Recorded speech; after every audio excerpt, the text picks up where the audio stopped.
અમદાવાદમાં ચેઇન સ્નેચરની ધરપકડ કરવામાં આવી છે। ઘાટલોડિયામાં મહિલાના ગળામાંથી મંગળસૂત્ર ચોર્યું હતું। રાજવી ટાવર પાસેથી આરોપી મંગળસૂત્ર ખેંચીને ફરાર થયો હતો। આરોપીના પિતા મધ્યપ્રદેશના ધારાસભ્ય રહી ચૂક્યા છે। પોલીસે આરોપીના રિમાન્ડની કાર્યવાહી હાથ ધરી છે। તો અમદાવાદની આ ઘટના છે કે જ્યાં ચેઇન સ્નેચરની ધરપકડ કરાઈ છે। ઘાટલોડિયામાં મહિલાના ગળામાંથી મંગળસૂત્ર ચોરી લીધું હતું। રાજવી ટાવર પાસેથી આરોપી મંગળસૂત્ર ખેંચીને ફરાર થયો હતો। આરોપીના પિતા મધ્યપ્રદેશના ધારાસભ્ય રહી ચૂક્યા છે તેવું તપાસમાં સામે આવ્યું છે। સંવાદદાતા અનિતા જોડાયા છે। અનિતા, જણાવશો કે અમદાવાદની આ ઘટના સામે આવી છે। ચેઇન સ્નેચર ઝડપાયો હતો ત્યારે તેની પૂછપરછમાં ચોંકાવનારો ખુલાસો એ થયો છે કે તેના પિતા મધ્યપ્રદેશના ધારાસભ્ય પણ રહી ચૂક્યા છે।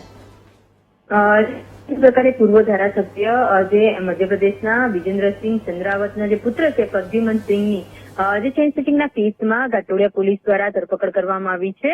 ખાસ તો આરોપી દ્વારા જે મેમનગર ગુરુકુલ રોડ ઉપર જે વસંતીબેન અય્યર નામના 65 વર્ષના જે મહિલા જે પોતાની સોસાયટી નજીકથી પસાર થઈ રહ્યા હતા એ દરમિયાન ગુરુકુલ રોડ પાસે આરોપી જે રાજવી ટાવર પાસે જે પોતાની બાઇક લઈને ગયો હતો અને ત્યારબાદ જે મહિલા છે તેના ગળામાંથી સોનાનું મંગળસૂત્ર જે છીનવી લીધું હતું। આ ઘટનાને લઈને પોલીસે આજુબાજુના સીસીટીવી ફૂટેજ અને જે આજુબાજુના જે લોકો છે તેઓની તપાસ કરતા જે આરોપી સુધી પોલીસ પહોંચી હતી। આરોપી જે 25 વર્ષનો જે પ્રદ્યુમન જે છે તેની તપાસ કરવામાં આવી હતી। દરમિયાન તેની પાસેથી સોનાનું મંગળસૂત્ર 1.25 લાખનું કબજે કરવામાં આવ્યું છે।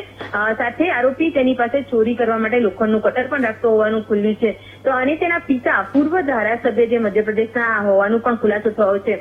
આ તો પોલીસ દ્વારા આ જે આરોપી છે તેના રિમાન્ડની કાર્યવાહી હાથ ધરવામાં આવી છે અને તેને આ પ્રકારે શા માટે ચેઇન સ્નેચિંગ કર્યું અને તેની સાથે અન્ય કોઈ માણસો સંડોવાયેલા છે કે નહીં તે મુદ્દે વધુ પૂછપરછ હાથ ધરવામાં આવી છે। જી અનિતા, આભાર।